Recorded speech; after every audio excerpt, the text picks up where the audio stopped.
Aimé de Dieu, shalom. Ces paroles inspirées. Aujourd'hui, nous abordons un sujet intitulé « Nous avons pour Père celui qui est capable de nous nourrir ».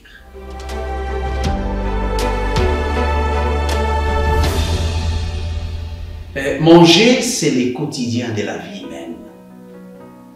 Et chaque être est appelé à manger. D'ailleurs, à la satiété. Je me rappelle une fois quand on était enfant et on jouait, on est tellement des bons amis avant 12 heures. Mais lorsque c'est 12 heures,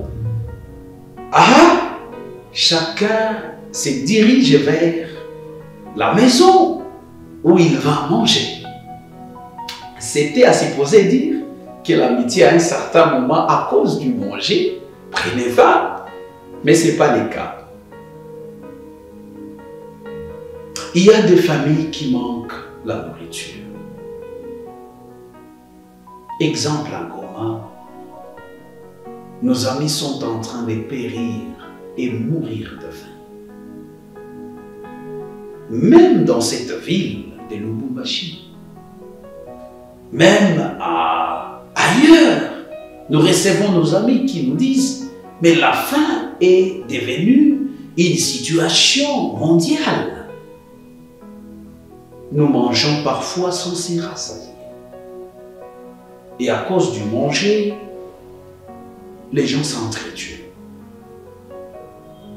Pouvons-nous consulter la sagesse de Dieu au travers de la Bible? En ces quelques lignes, Genèse chapitre 26, je vais lire le premier et le troisième, jusqu'au troisième verset. La Bible nous dit, il y eut une famine dans le pays, outre la première famine qui eut lieu du temps d'Abraham. Et Isaac alla vers Abimelech, roi de Philistins, à Guéra. L'Éternel lui apparut et dit, ne descends pas en Égypte. Demeure dans le pays que je te dirai. Séjourne dans ce pays-ci, je serai avec toi et je te bénirai, car je donnerai toutes ces contrées à toi et ta prospérité. Et je tiendrai les serments que j'ai faits à Abraham, ton père. Isaac s'est retrouvé dans une situation que peut-être dans laquelle tu te retrouves. Ou tu veux même te décider d'aller en Égypte. Bon, c'est un langage biblique. Donc, aller dans le pays où tu seras de plus en plus esclave. Aller dans une contrée où tu ne verras même plus la face de l'Éternel. À cause du manque de la nourriture. Voulez-vous faire ça? La sagesse de Dieu nous demande de rester là. Et le Seigneur prendra soin toujours de nous. Même nos amis qui souffrent en guerre, savez-vous qu'il y a de ces gens-là qui ont compris ce message et qui ont adhéré et qui ont accordé les crédits à Dieu? Ils ont mangé. J'aimerais, mon frère, à ce que tu te positionnes face à cette promesse biblique. Même au temps d'Abraham, la famine a existé. Au temps d'Isaac, la famine a existé. Même de nos jours, ça va exister. Ça a été prévu que la famine ait lieu. Parce que plusieurs fois, nous ne voulons pas écouter la volonté de Dieu. Mais pour toi et moi qui écoutons jusque-là cette volonté de Dieu, au ciel, Dieu est notre Père pour nous nourrir.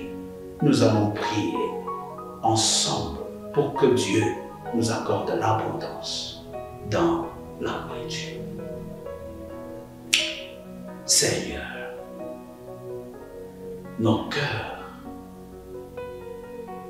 sont en train de vivre des douleurs atroces, de constater dans la vie de nos amis un manquement sérieux de la nourriture. Nous mangeons à la sauvette. Nous ne nous rassasions pas. Où irons-nous? Dans un autre pays? Non. Tu nous as donné ces pays comme notre patrimoine. Et c'est ça. Tu as défini notre bénédiction au sein de mon pays. Je t'en prie, Seigneur, de bénir tous ceux qui souffrent. Et nous prions en particulier à nos amis qui sont là en guerre du côté de l'Est de Goma. Et dans les autres pays dans le monde entier qui vivent la famine. Je t'en prie, Seigneur, subviens à leur fin. Au nom de Jésus, que la pluie de l'abondance dans la nourriture ait lieu et que les agriculteurs trouvent encore la joie de cultiver industriellement au nom de Jésus. Amen.